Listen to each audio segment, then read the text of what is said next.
கர்த்தருடைய பரிசுத்த நாமம் மகிமைப்படுவதாக. தர்மையான வேத பாட வகுப்பின் காணொளிக்கு அன்போடு இயேசு கிறிஸ்துவின் நாமத்தில் அன்போடு வரவேற்கிறேன். ஆண்டவராக இயேசு கிறிஸ்துவின் இரண்டாவது வருகைக்கு ஆயத்தப்படும்படி நீதிமொழிகளிலிருந்து அநேக காரியங்களை இந்த நாட்களில் நாம் கற்றுக்கொண்டிருக்கிறோம். ஏற்கனவே 6 காணொளிகளை நீதிமொழிகள் புஸ்தகத்திலிருந்து நாம் ஆராய்ந்து அந்த காணொலியை வெளியிட்டிருக்கிறோம். இதுவரை அந்த காணொலியை பார்க்காதிருப்பீர்களானால் யூடியூப்பில் நீங்கள் அதை பார்த்து கொள்ளலாம். இந்த நாளிலும் 7வது காணொலியை நாம் தயார் செய்யும்படி சர்வவல்லமையுள்ள தேவன் நமக்கு கிருபை செய்திருக்கிறார். எந்த திருச்சபையை சார்ந்தவர்களாக இருந்தாலும் இந்த காணொலியிலே பங்கு பெறலாம். வேத புத்தகத்தை வைத்திருக்கிறவர்கள் என்னோடு கூட திருப்பிக் கொள்ளுங்கள். சர்வவல்லமையுள்ள தேவன் தாமே நம்மை ஆசீர்வதிப்பாராக. இந்த நாளிலும் நீதிமொழி புஸ்தகத்திலே 4வது அதிகாரத்தில் உள்ள காரியங்களை குறித்து ஆராயப் போகிறோம். அதுக்கு முன்பதாக சர்வவல்லமையுள்ள தேவனை நோக்கி பார்ப்போம். ஸ்தோத்திரம். பிதா, குமாரன், பரிசுத்த ஆவியின் நாமத்தினாலே ஆமென். மேகமே, மகிமையின் மேகமே, இந்த நாளிலே இறங்கி வாருமே. மேகமே, மகிமையின் மேகமே, வந்தால் போதுமே எல்லாம் நடக்குமே. மேகமே, மகிமையின் மேகமே, இந்த நாளிலே இறங்கி வாருமே. வானம் திறக்கணும், தெய்வம் பேசணும். வானம் திறக்கணும், தெய்வம் பேசணும். நேச மகனென்று நித்தம் சொல்லணும். நேச மகனென்று நித்தம் சொல்லணும். மேகமே, மகிமையின் மேகமே, இந்த நாளிலே இறங்கி வாருமே. மேகமே, மகிமையின் மேகமே, இந்த நாளிலே வந்தால் போதுமே. சர்வவல்லமையும் மகிமையும் எங்கள் அன்பின் பரலோக பிதாவே, தர்மையான தகப்பனே அப்பா, வேதப்பாட வகுப்புக்காய் நன்றி செலுத்துகிறோம். கர்த்தாவே, வேதத்தின் மகத்துவங்களை இழித்தந்த பரிசுத்த ஆவியானதாமே பிரசன்னமாகி இந்த வகுப்பு வேலையை பொறுப்பெடுத்துக் கொள்ளுங்க. ஆசீர்வதிங்க அப்பா. ராஜாவுடைய 2வது வருகைக்கு ஆயத்தப்படும்படி சர்வவல்லவர்களை நடத்தும்படி அன்பின் சமூகத்தில் ஒப்புக் கொடுக்கிறோம். உன்னத தேவ ஆவியானவர் மகிமைப்படுவீராக. சகல துதி கன மகிமைகளை பரிசுத்த நாமத்துக்கே நாங்கள் செலுத்துகிறோம். அருமை மீட்பர் இயேசு கிறிஸ்துவின் நாமத்தில் ஜெபத்தை கேளும் நல்ல பிதாவே. ஆமேன், ஆமேன். வேத புத்தகத்தை வைத்திருக்கிறேன், என்னுடைய திருப்பிக் கொள்ளுங்கள். நீதிமொழிகளின் புஸ்தகம் அதிகாரம் 4 வசனங்கள் 10 முதல் 19 முடிய. நீதிமொழிகள் 4வது அதிகாரம் வசனங்கள் 10 முதல் 19 முடிய. என் மகனை கேள், என் வார்த்தைகளை ஏற்றுக்கொள், அப்பொழுது உன் ஆயுசின் வருஷங்கள் அதிகமாகும். ஞான மார்க்கத்தை நான் உனக்கு போதித்தேன், செவ்வையான பாதைகளிலே உன்னை நடத்தினேன். நீ அவைகளில் நடக்கும்போது உன் நடைகளுக்கு இடுக்கண் உண்டாவதில்லை. நீ அவைகளில் ஓடினாலும் இடரமாட்டாய். புத்திமதியை உறுதியாய் பற்றிக்கொள், அதை விட்டுவிடாதே. அதை காத்துக்கொள், அதுவே உனக்கு ஜீவன். துன்மார்க்கருடைய பாதையில் பிரவேசியாதே, தீயோருடைய வழியில் நடவாதே, அதை வெறுத்துவிடு.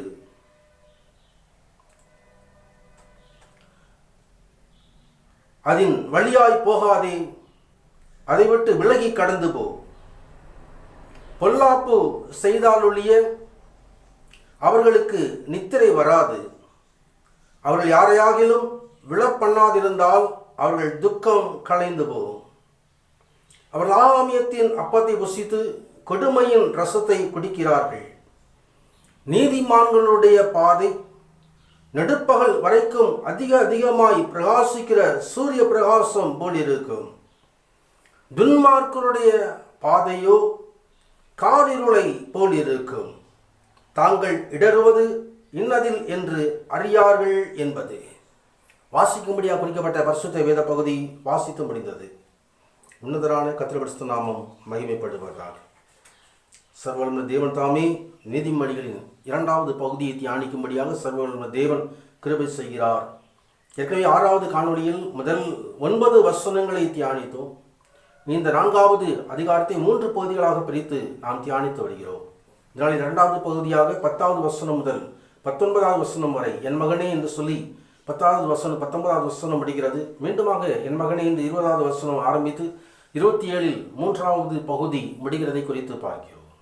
2வது பகுதியை இந்த நாளிலே நாம் தியானிக்கும்படி தேவ சமூகத்திலே ஒப்புக் கொடுப்போம். சர்வவல்லமை தேவனை ஆராதித்து நாம் தொடர்ந்து தேவனுடைய வசனங்களை நாம் தேவ சமூகத்திலே நாம் ஆராய்ந்து பார்க்கலாம். தேவன் தாமே கிருபை செய்வாராக. மகிமையின் தேவ சமூகத்தை நாம் நோக்கி பார்ப்போம். சர்வவல்லமை தேவன் தாமே, அவர் தாமே ஆராதிக்கப்படத்தக்கவர், அதிசயமானவர், ஆலோசனை கர்த்தர், உன்னத தேவன். அந்த உன்னத தேவனை நம்மளத்தின் ஆழத்தில் இருந்து சிறிது நேரம் ஆராதிக்கும்படி, சர்வவல்லமை தேவன் தாமே பரிசுத்தப்படுத்தும்படி, பரிசுத்த அலங்காரத்தோடு தேவனை தொழுது கொள்ளுகின்ற எழுதப்பட்ட வசனத்தின்படி இந்த அருமையான நாளிலும் சர்வவல்லமை தேவன் அவர் தாமே நம்மை பரிசுத்தப்படுத்தி அவருடைய பரிசுத்த சமூகத்திலே பரிசுத்த அலங்காரத்தோடு நிலைநிறுத்தும்படி, அவருடைய இரத்தத்தினாலே நம்மை கழுவி அவர் தாமே நம்மை சுத்திகரித்து உன்னத தேவன் பிதாவுடைய சமூகத்திலே ராஜாக்களாய் ஆசாரியர்களாய் நிறுத்துகிற சர்வவல்லமை தேவன் இந்த அருமையான நாளிலும் கர்த்தருடைய சமூகம் நம்மை நிலைநிறுத்தும்படி தேவ சமூகத்திலே ஒப்புக் கொடுப்போம். சர்வ வல்லமையும் மகிமையுள்ள அன்பின் பரலோக பிதாவே, நன்றியோடு ஸ்தோத்திரிக்கிறோம் ஆண்டவரே. தேவ சமூகத்தில் எங்களை தாழ்த்துகிறோம். தாழ்மையுள்ளவனுக்கு கிருபை அளிக்கிற கர்த்தருடைய சமூகம் இந்த காலை வேளையிலும் தகப்பனே பரிசுத்த ராஜாவை கிருபையினால் எங்களை தாங்கும்படி அன்பின் சமூகத்தில் ஒப்புக் கொடுக்கிறோம். தேவனை பொறுப்படுத்திக் கொள்ளுங்கப்பா. தகப்பனை ஆராதனை வேளையில் கர்த்தரை நாம் மகிமைப்படட்டும். இம்மட்டமாக எங்களை நடத்தினீர், போஷித்தீர், வழி நடத்தினீர். ஆண்டவரே கர்த்தாவே இம்மட்டமாக எங்களை தாங்கினீர், தாங்குகிறவர், தப்புவிக்கிறவர்.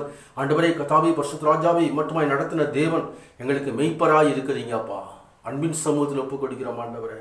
பரிசுத்த பிதாவே உங்கள் ஸ்தோத்திரம். சிங்காசனத்தில் வீற்றிருக்கிற பரிசுத்த தேவனையே நாங்கள் தொழுது கொள்ளும்படியாய் ஆண்டவரே தகப்பனே இந்த அருமையான கர்த்தாவே பரிசுத்த வேத பாடத்தியான வேலையிலும் ஆண்டவரே அன்பின் சமூகத்தில் ஒப்புக் கொடுக்கிறோம் அப்பா. பரிசுத்த பிதாவே ஸ்தோத்திரம் ஸ்தோத்திரம் ஸ்தோத்திரம் ஸ்தோத்திரம். கன்வென்ஷன் கீதங்கள் பாடல் 478. கன்வென்ஷன் கீதங்கள் பாடல் 478.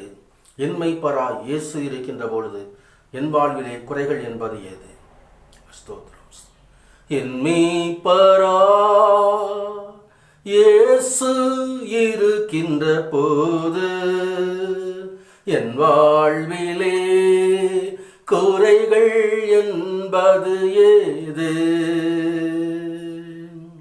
என் மெய்ப்பராய் இயேசு இருக்கின்ற போது என் வாழ்விலே குறைகள் என்பது ஏது?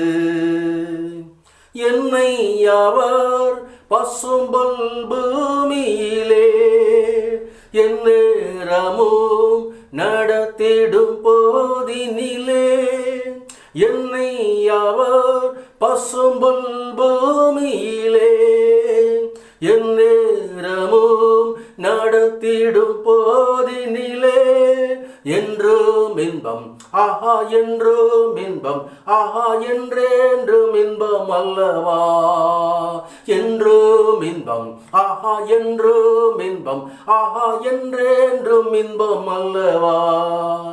என் மெய்ப்பராய் இயேசு இருக்கின்ற போது என் வாழ்விலே குறைகள் என்பது ஏது? தம் பாதையில் என்னை நடத்திடவே என் கரத்தை பிடித்து முன்னடப்பார். தம் பாதையில் என்னை நடத்திடவே தம் கரத்தை பிடித்து முன்னடப்பார். அஞ்சிடனே நான் அஞ்சிடனே, நான் ஒன்றுக்கும் அஞ்சிடனே. அஞ்சிடனே நான் அஞ்சிடனே, நான் ஒன்றுக்கும் அஞ்சிடனே. என் மேய்ப்பராய் இயேசு இருக்கின்ற போது என் வாழ்விலே குறைகள் என்பது ஏது? என் மேய்ப்பராய் இயேசு இருக்கின்ற போது என் வாழ்விலே குறைகள் என்பது ஏது? என்னோடவர் நடந்திடும் போதினிலே எங்கே இருள் சூழ்ந்திடும் பாதையிலே என்னோடவர் நடந்திடும் போதினிலே எங்கே இருள் சூழ்ந்திடும் பாதையிலே எங்கும் ஒளி ஆஹா எங்கும் ஒளி ஆஹா எங்கெங்கும் ஒளி அல்லவா எங்கும் ஒளி ஆஹா எங்கும் ஒளி ஆஹா எங்கெங்கும் ஒளி அல்லவா என் மேய்ப்பராய் இயேசு இருக்கின்ற போது என் வாழ்விலே குறைகள் என்பது ஏது? என் மேய்ப்பராய் இயேசு இருக்கின்ற போது என் வாழ்விலே குறைகள் என்பது ஏது? சர்வ வல்லமையும் கிருபையும் இந்த அன்பின் பரலோக பிதாவே, தகப்பனே, மகிமையின் தேவனே, அப்பா உம்மையே ஆராதியும் பரிசுத்த நாமத்தையே நாங்கள் தொழுது கொள்கிறோம். பரிசுத்தமான பாதப்படியில் எங்களை தாழ்த்தி அர்ப்பணிக்கிறோம். உன்னத தேவன் மகிமைப்படுவீராக. தியானிக்கதான வசனங்களை எங்களுக்கு ஆசீர்வித்து தருவீராக. ராஜாவின் உன்னத சமூகத்தில் ஒப்புக் கொடுக்கிறோம். மகிமையின் கர்த்தர் பெரிய காரியங்களை செய்தருளுவீராக.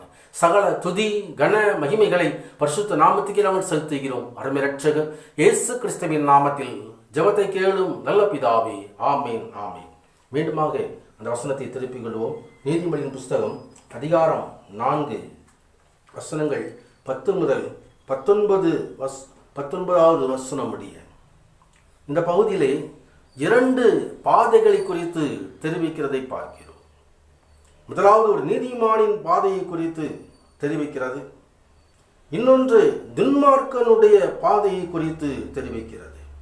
கர்த்தருடைய பரிசுத்த நாமம் மகிமைப்படுவதாக. வாசிக்கப்பட்ட பகுதியிலே 11வது வசனம், ஞான மார்க்கத்தை நான் உனக்கு போதித்தேன், செவ்வையான பாதைகளிலே உன்னை நடத்தினேன். கர்த்தருடைய பரிசுத்த நாமம் மகிமைப்படுவதாக. சர்வவல்லமை தேவன் தன் பிள்ளைகளுக்கு ஒரு ஞான மார்க்கத்தை வைத்திருக்கிறார். மார்க்கம் என்பது ஒரு வழியாகும்.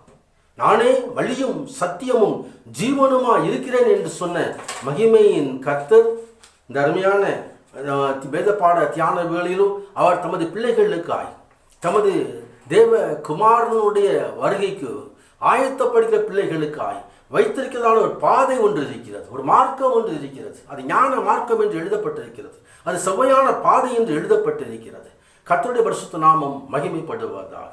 ஆம், அந்த செவ்வையான பாதைகளிலே நம்மை நடத்தும்படியாக அந்த உன்னத தேவனாகிய கர்த்தர் விரும்புகிறார். கர்த்தருடைய பரிசுத்த நாமம் மகிமைப்படுவதாக. ஆனால் இன்னொரு பாதை துன்மார்க்கனுடைய பாதை. கர்த்தருடைய பரிசுத்த துன்மார்க்கனுடைய பாதையில் பிரவேசியாதே என்று எச்சரிக்கிறதை குறித்து பார்க்கிறோம். தீயோருடைய வழியில் நடவாதே என்று எச்சரிக்கிறதை குறித்து பார்க்கிறோம். கர்த்தருடைய பரிசுத்த நாமம் மகிமைப்படுவதாக. ஆம், தேவன் தன் பிள்ளைகளுக்காக வைத்திருக்கிற ஞான மார்க்கத்தை குறித்து, தேவன் தன் பிள்ளைகளுக்காக வைத்திருக்கிற செவ்வையான பாதைகளை குறித்து இந்த நாளில் நம்ம ஆராய்ந்து அதை அறிந்து கொண்டோம் என்று சொன்னால், தேவகுமாரனுடைய வருகைக்கு அது மகிமையாக ஆயத்தமாகும்படி அந்த தேவன் தாமே நமக்கு அருள் செய்கிற தேவனாக இருக்கிறார். கர்த்தருடைய பரிசுத்த நாமம் மகிமைப்படுவதாக. ஆம், அது இதோ ஆண்டவருடைய ஒரு பாதை. கர்த்தருடைய பரிசுத்த நாமம் மகிமைப்படுவதாக. சங்கீதக்காரனாகிய தாவீது கர்த்தருடைய இந்த பாதையை அறிந்து வைத்திருந்தார். கர்த்தருடைய பரிசுத்த நாமம் மகிமைப்படுவதாக. ஒருவேளை தனது தகப்பனாகிய ஈசாயின் கட்டளைக்கு இணங்கி வனாந்தரத்திலே ஆடுகளை மேய்த்து கொண்டிருந்த பொழுதும் அவர் ஆண்டவராகிய தேவன் வைத்த அந்த பாதைகளை அவர் அறிந்திருந்தார். கர்த்தருடைய பரிசுத்த நாமம் மகிமைப்படுவதாக. எனவேதான் தாவீதுடைய வாழ்க்கையிலே தேவ கிருபைகளை தாவீது பெற்றுக்கொள்ள முடிந்தது. தாழ்ந்த பாதாளத்துக்கு தப்புவிக்கிறதான கிருபை, விசேஷித்த கிருபைகள் எல்லாம் தாவீது சுதந்திரித்து வைத்திருந்தார். ஏனென்று சொன்னால் அவர் எழுதின சங்கீதம் 23வது சங்கீதம், வேத புத்தகத்தை வைத்திருக்கிற நூலில் திருப்பிக் கொள்ளுங்கள். 23வது சங்கீதம், 23வது சங்கீதத்திலே 3வது வசனம், அவர் என் ஆத்துமாவை தேற்றி தம்முடைய நாமத்தின் நிமித்தம் என்னை நீதியின் பாதைகளில் நடத்துகிறார். கர்த்தருடைய பரிசுத்த நாமம் மகிமைப்படுவதாக. ஆம், ஆண்டவருடைய பாதை சுவையான பாதை என்பது நீதியின் பாதை. இந்த நீதியின் பாதைகளிலே தனது தாசனாகிய தாவீதை சர்வவல்லமையுள்ள தேவன் நடத்தினார். கர்த்தருடைய பரிசுத்தம் மையப்படுவதாக. அதே நீதியின் பாதையில் நாமும் நடந்து சென்றால்தான் தேவ குமாரனுடைய வருகைக்கு ஆயத்தமாகி இருக்க முடியும். நாம் நடந்து செல்வதான பாதை, நமது ஆவிக்குரிய ஜீவியத்தினுடைய ஒரு பாதை எப்படி இருக்கிறது என்று சொல்லி பார்த்தால் அது நீதியின் பாதையாக இருக்க வேண்டும். கர்த்தருடைய பரிசுத்தம் நாம் மகிமைப்படுவதாக. நீதியின் பாதையில் எப்படி நடத்துகிறார்? அவர் தன் ஆத்துமாவை தேற்றி, என் ஆத்துமாவை தேற்றி, ஆத்மாவை குறித்து அதிகமான கரிசனையுள்ள தாவீது. ஆத்மாவே, என் ஆத்மாவே கர்த்தரை நோக்கி அமர்ந்தீர் என்று சொல்லி பேசுவார். ஆத்மாவே கர்த்தரை ஸ்தோத்திரி என்று பேசுவார். கர்த்தருடைய ஆத்மாவை குறித்து மிகவும் அவர் கரிசனையுள்ள ஒரு தாவீதை வேத புத்தகத்திலே நாம் பார்க்கிறோம். அதே விதமாக நமது வாழ்க்கையிலும் ஆவி ஆத்மா சரீரமுள்ளவர்களாய் தேவன் நம்மை படைத்திருக்கிறார். ஆத்மாவை குறித்து அறிவில்லாதிருப்பது நல்லதல்ல என்று வேதவசனம் சொல்கிறது. ஆத்மாவை தேற்றுகிறார். நமது ஆத்மாவை அவர் தேற்றுகிறார். அநேக காரியங்களிலே ஆத்மாவிலே தான் அறிவு இருக்கிறது. அந்த ஆத்மா சில சமயங்களிலே சோர்வடைந்து விடுகிறது. அந்த ஆத்மா சில சமயங்களில் பாவம் செய்து மரணம் அடைந்து விடுகிறது. ஆத்மா பாவம் செய்கிற ஆத்மா சாகும் என்று சொல்லி வேத வசனம் சொல்கிறது. உன் ஆத்மா வாழ்கிறது போல எல்லாவற்றும் வாழ்ந்து சுகமாயிரு என்று சொல்லி அங்கே பரிசுத்த யோவான் எழுதின நிருபத்தில் 3வது நிருபத்தில் எழுதினதை குறித்து பார்க்கிறோம். கர்த்தருடைய சாமிப்படுவாங்க. ஆத்மா வாழ்ந்திருக்க வேண்டும், சுயித்திருக்க வேண்டும். ஆத்மா ஆண்டவரால் நடத்தப்பட வேண்டும். கர்த்தருடைய பரிசுத்தம் மையப்படுவதாக. கர்த்தர் தம்முடைய ஆத்மாவை தேற்றி தமது நாமத்தின் நிமித்தம் அவர் நீதியின் பாதைகளில் நடத்துகிறார். கர்த்தருடைய பரிசுத்தம் மையப்படுவதாக. தாவீதை ஆண்டவராகிய தேவன் நீதியின் பாதைகளில் நடத்தினார். கர்த்தருடைய பரிசுத்தம் மையப்படுத்துவார். அப்படி என்று சொன்னால் எப்படி அந்த நீதியின் பாதையிலே கர்த்தர் நடத்தும்படியாக தெரிந்து கொண்டார் என்று சொன்னால் முதல் வசனம் சொல்லுகிறது. 23ஆம் அதிகாரத்தில் முதல் வசனம், கர்த்தரின் மெய்ப்பராயிருக்கிறார், நான் தாழ்ச்சி அடைந்தேன். கர்த்தரை தன் மெய்ப்பராக தெரிந்து கொண்டார். தாவீது தேவனாகிய கர்த்தரை தன் மெய்ப்பராக தெரிந்து கொண்டார். கர்த்தருடைய பரிசுத்த நாமம் மகிமைப்படுவதாக. மெய்ப்பன் தன் ஆடுகளை நடத்துகிற மெய்ப்பன், ஆடுகளை கண்ணும் கருத்துமாக பார்க்கிற ஒரு மெய்ப்பன், ஆடுகளை நடத்தி சென்று பசும்புல் அண்டையிலே அமர்ந்த தண்ணீர்கள் அண்டை நடத்துகிறதான மெய்ப்பன். அந்த மெய்ப்பன் தான் என் கர்த்தர் என்று சொல்லி, என் தேவன் என்று சொல்லி தேவனை தன் மெய்ப்பராக தெரிந்து கொண்டபடியினால், மெய்ப்பனுடைய சத்தத்திற்கு கீழ்ப்படிவேன் என்று சொல்லி ஒப்பு கொடுத்தபடியினால், மெய்ப்பன் காட்டுகிற வழியிலே கடந்து செல்வேன் என்று சொல்லி மெய்ப்பனுக்கு பின்பாக செல்லுவேன் என்று சொல்லி தன்னை ஒப்பு கொடுத்தபடியினால் கர்த்தர் தாவீதினுடைய ஆத்துமாவை காப்பாற்றினார். தாழ்ந்த பாதாளத்திற்கு காப்பாற்றினார். ஆத்மா சேதப்படுத்தாதபடி காப்பாற்றினார். ஆத்மாவிலே சேதம் உண்டாகாதபடிக்கு, ஆத்மா மரணத்தை தழுவாதபடிக்கு, ஆத்மா ஜீவனோடு இருக்கும்படிக்கு, ஆத்மா வாழ்ந்து சுயித்து இருக்கும்படிக்கு சர்வ பலமுள்ள தேவன் தாவீதுடைய வாழ்க்கையிலே கரிசனையுள்ள தேவனாக இருந்தார். கர்த்தருடைய சாமிப்படும். மேடு பள்ளங்கள் வந்தது. அநேக காரியங்கள் சாதாரண மனிதனுடைய வாழ்க்கையில் வருவது போல தாவீதுடைய வாழ்க்கையிலும் வந்தது. பாவம் செய்கிற காரியம் எல்லாம் வந்தது. ஆனாலும் தனது தீர்க்கதரிசியை அனுப்பி உணர்த்தின பொழுது அந்த ஆத்மா காப்பாற்றப்பட்டது. இந்த ஆத்மா தேற்றப்பட்டது. கர்த்தருடைய சாமிப்படுவதாக. பாவ மன்னிப்புக்காக அவர் தேவனை நோக்கி கெஞ்சின பொழுது பாவ மன்னிப்பு ஆண்டவராகிய தேவன் கட்டளையிட்டார். கர்த்தருடைய சாமிப்படுவதாக. ஆத்மா தேற்றப்பட வேண்டும். கர்த்தருடைய நீதியின் பாதைகளிலே நடத்த வேண்டுமானால் அருமையான நாளிலும் சர்வ வல்லமையுள்ள தேவனை நாமும் மெய்ப்பராக கொண்டிருந்தோம் என்று சொன்னார். மெய்ப்பனுடைய சத்தத்திற்கு நாம் கீழ்ப்படுகிற ஒரு ஆடுகளைப் போல நம்மை ஒப்பு கொடுத்திருந்தோம் என்று சொன்னால், நல்ல மெய்ப்பன் தன் ஆடுகளுக்காக ஜீவனை கொடுக்கிறான் என்று சொல்லி, நானே நல்ல மெய்ப்பன் என்று தன்னையே இயேசு கிறிஸ்துவானவர் இந்த உலகத்திலே அறிமுகப்படுத்தினார். நானே நல்ல மெய்ப்பன், நல்ல மெய்ப்பன் தன் ஆடுகளுக்காக ஜீவனை கொடுக்கிறான் என்று சொல்லி சிலுவையிலே நமக்காக அவர் ஜீவனை கொடுத்து தன் கிரியைகளிலே அதை காண்பித்தார். கர்த்தருடைய பரிசுத்தம் மையப்படுவதாக. அந்த நல்ல மெய்ப்பனை நாம் பற்றிக் கொள்ளும்படியாக அழைக்கப்படுகிறோம். ஒருவேளை நடந்து செல்கிற இடத்திலே மரண பள்ளத்தாக்குகள் வரலாம். தாவீதுடைய வாழ்க்கையிலே மரண பள்ளத்தாக்குகள், அநேக மரண பள்ளத்தாக்குகள் வந்திருந்தது. ஆனாலும் ஆண்டவராய் தேவன் மீது விசுவாசம் கொண்டபடியினாலே, விசுவாசத்தோடு தேவனை பின் சொல்கிறபடியினாலே மரண பள்ளத்தாக்குக்கும் தப்புவிக்கப்பட்டார். வேதம் அங்கே எழுதப்பட்ட சங்கீதத்தில் பார்க்கிறோம். 4வது வசனத்திலே, நான் மரண இருளின் பள்ளத்தாக்கில் நடந்தாலும் பொல்லாப்புக்கு பயப்படேன், தேவரே என்னோடு கூட இருக்கிறீர், உமது கோலும் உமது தடியும் என்னை தேற்றும். கர்த்தருடைய பரிசுத்தம் மையப்படுவதாக. பொல்லாப்புக்கு பயப்படுவதில்லை. ஆண்டவரை தன் மெய்ப்பராக கொண்ட ஜனம் பொல்லாப்புக்கு பயப்படுவதில்லை. பொல்லாப்பு இந்த உலகத்தில் அதிகமாய் நேரிட்டு கொண்டிருக்கலாம். இந்த கடைசி நாட்களிலும் அதிகமான பொல்லாப்புகள் மனிதனுக்காய் நியமிக்கப்பட்டிருக்கிறது. கொள்ளை நோய்கள் நியமிக்கப்பட்டிருக்கிறது. பூமி அதிர்ச்சிகள் நியமிக்கப்பட்டிருக்கிறது. ராஜ்யத்துக்கு விரோதமாக ராஜ்யம், ஜனத்துக்கு விரோதமாக ஜனம் எழும்புகிற காரியங்கள் நியமிக்கப்பட்டிருக்கிறது. காரணம் என்ன என்று சொன்னால், இதோ கடைசி நாட்கள் லோத்துவினுடைய நாட்கள் இருந்ததை போல பாவம் பெருகிவிட்ட நாட்களிலே ஜனங்கள் இருக்கிறார்கள். கர்த்தருடைய நாமப்படுவதால் தர்மையான நாளிலும் சர்வ வல்லமையுள்ள தேவன் தாமே நீதியின் பாதைகளில் நம்மை நடத்தும்படியாய் தாவீதை போல என் மெய்ப்பரே என்று சொல்லி ஆண்டவருடைய சமூகத்திலே நாளில் ஒப்புக் கொடுப்போம் என்று சொன்னால், அவர் நடத்துகிறதான பாதை நீதியின் பாதை, இலக்கை நோக்கி தொடர்கின்ற பாதை நீதியின் பாதை. கர்த்தருடைய பரிசுத்த நாமம் மகிமைப்படுவதாக. அந்த நீதியின் பாதைகளிலே நடங்கும்படி நாம் அழைக்கப்படுகிறோம். நீதிமானுடைய பாதைகளிலே, அது வாசிக்கப்பட்ட பகுதியிலே பார்க்கிறோம், நீதிமானுடைய பாதையிலே நடு பகலின் வெளிச்சத்தை போல அதிகமாய் பிரகாசிக்கிற சூரிய பிரகாசம் உண்டு என்று சொல்லி வேதவசனம் சொல்கிறது. மெய்ப்பனுடைய சத்தம், கர்த்தருடைய வார்த்தை அந்த பாதைக்கு வெளிச்சத்தை கொடுக்கிறது. உமது வசனம் என் கால்களுக்கு தீபமாய் என் பாதைக்கு வெளிச்சமாயிருக்கிறது. சங்கீதக்காரர் 119வது சங்கீதம் 105வது வசனத்திலே சொல்லுகிறதை குறித்து பார்க்கிறோம். வேதமே வெளிச்சம் என்று வேத வசனம் சொல்கிறது. கர்த்தருடைய வார்த்தை நமக்கு வெளிச்சமாயிருக்கிறது. வார்த்தையானவரே நமக்கு வெளிச்சமாயிருக்கிறார். கர்த்தருடைய பரிசுத்த நாமம் மகிமைப்படுவதால் இந்த வார்த்தையை நாம் பற்றிக்கொள்வோம் என்று சொன்னால், நமது வாழ்க்கையிலும் நாம் வெளிச்சத்தை காண முடியும். துன்மார்க்கனுடைய பாதை காரிருளை போல இருக்கிறது, இருள் சூழ்ந்த பாதை, ஆனால் உணர்வதில்லை. துன்மார்க்கன் உணர்வதில் கண்கள் கட்டப்பட்ட நிலைமையிலே காரிருளை நோக்கி நடந்து செல்கிறதான காரியத்தை குறித்து பார்க்கிறோம். உலகத்தில் அநேக ஜனங்கள் வெளிச்சத்தை அறியாதபடியினாலே ஏதோ ஆவிக்குரிய ஜீவியத்திலே காரிருளை நோக்கி ஒரு கூட்டம் கடந்து சென்று கொண்டிருக்கிறது. ஆனால் தேவனுடைய பிள்ளையை, இந்த வேத பாட பகுதியை தியானிக்கிறதான கர்த்தருடைய பிள்ளையை, நீ உனது கால்கள் இதோ வெளிச்சத்தின் பாதையிலே, செவ்வையான பாதையிலே, நீதியின் பாதையிலே கடந்து வரும்படியாக அழைக்கப்படுகிறீர்கள். கர்த்தருடைய பரிசுத்த நாமம் மகிமைப்படுவதாக. ஆண்டவருடைய பாதை அது செவ்வையான பாதை. கர்த்தருடைய பரிசுத்த நாமம் மகிமைப்படுவதாக. அதிலே கர்த்தருடைய சத்தம் உண்டு, மெய்ப்பனின் சத்தம் உண்டு. அந்த கர்த்தருடைய சத்தத்திற்கு கீழ்ப்படுகிறதான ஆண்டவருடைய பிள்ளைகள் மகிமையின் பிள்ளைகள். கர்த்தருடைய பரிசுத்த நாமம் மகிமைப்படுவதாக. அவரே ஆடுகளின் மெய்ப்பர், ஆடுகளின் பெரிய மெய்ப்பர் என்று எபேருக்கு ஆக்கியோன் எபேருக்கு 13ஆம் அதிகாரம் 20ஆம் வசனத்தில் குறிப்பிட்டு எழுதியதை குறித்து பார்க்கிறோம். ஆடுகளுடைய பெரிய மெய்ப்பர், அவர் பிரதான மெய்ப்பர். அப்போஸ்தலர் பரிசுத்த பேதுரு எழுதும்போது 1 பேதுரு 5ஆம் அதிகாரம் 4வது வசனத்திலே ஆடுகளுடைய பெரிய மெய்ப்பர், பிரதான மெய்ப்பர், அவர் கடைசி நாளிலே வெளிப்படுவார், வாடாத கிரீடத்தை தன் பிள்ளைகளுக்கு கொடுப்பார். கர்த்தருடைய கடந்த காணொலியிலே கிரீடங்களை குறித்து பார்த்தோம். ஆண்டவருடைய ஞானத்தை பெற்றுக்கொள்கிற பிள்ளைகள், கிரீடத்தை பெற்றுக்கொள்கிற பிள்ளைகள், வாடாத கிரீடத்தை பெற்றுக்கொள்ள இருக்கிற பிள்ளைகள். கர்த்தருடைய இந்த பாதையில் நடந்து வரும் பொழுது அந்த பிரதான மெய்ப்பன் வெளிப்படுகிற நாளிலே அவர் வாடாத கிரீடத்தை தன் பிள்ளைகளுக்கு கொடுப்பார். இலக்கை நோக்கி தொடரலாம்.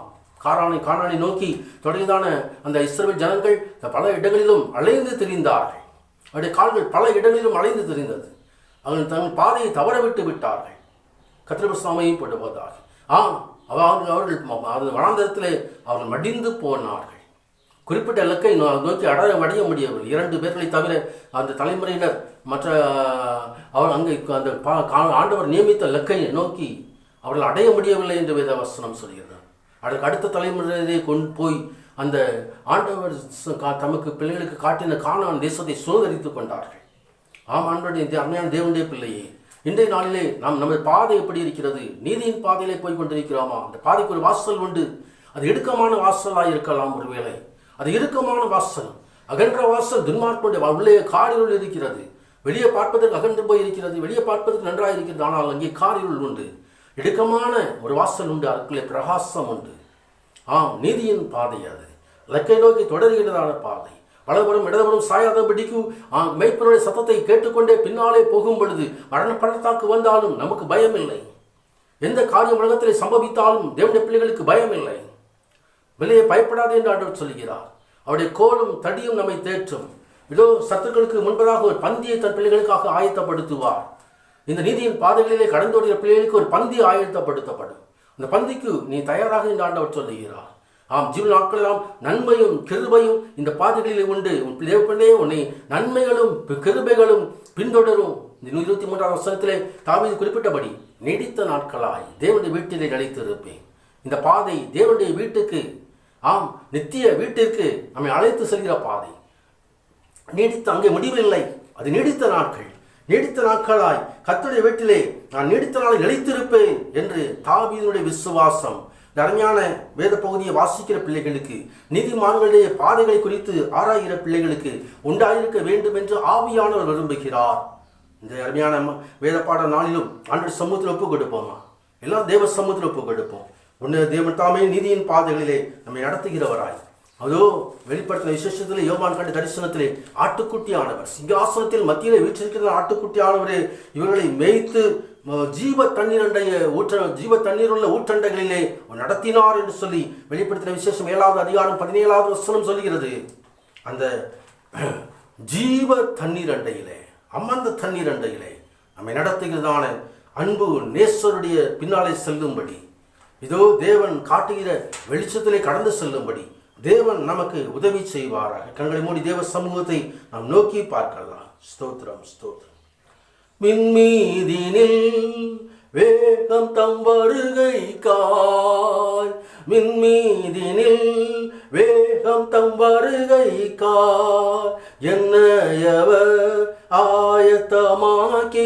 ஆயத்தமாக்கினார். என்ன ஆனந்தம், ஆஹா என்ன ஆனந்தம், எனக்கென்றும் பேரானந்தம்.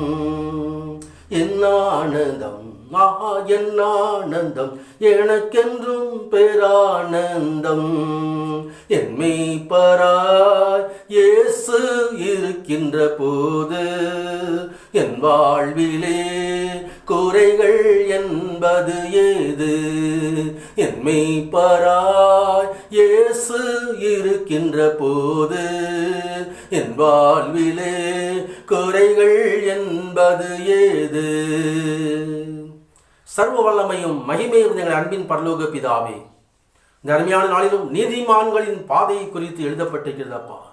ஞானமுள்ள பிள்ளைகள், ஞானத்தை பெற்றுக்கொள்கிற பிள்ளைகள், ஞானத்தை வாஞ்சியோடு தேடுகிற பிள்ளைகள் நீதியின் பாதைகளை வாஞ்சிக்கும்படி ஆண்டவரே தகப்பனை வாசல் இடுக்கமான வாசலாக இருந்தாலும் பிரவேசித்து கர்த்தராகி தேவனையே தன் மெய்ப்பராக கொண்டு யெகோவா ரூபா தேவனை நடத்தும்படி உங்கள் சமூகத்தில் ஜெபிக்கிறோம். கர்த்தர் உங்கள் முன்னே போவார் என்று எழுதப்பட்டிருக்கிறதாப்பா. தங்கள் சகல நாட்களிலும், சகல காரியங்களிலும், சகல தகப்பன் நேரங்களிலும் சர்வ வல்லவர் மகிமையாய் நடத்துவீராக.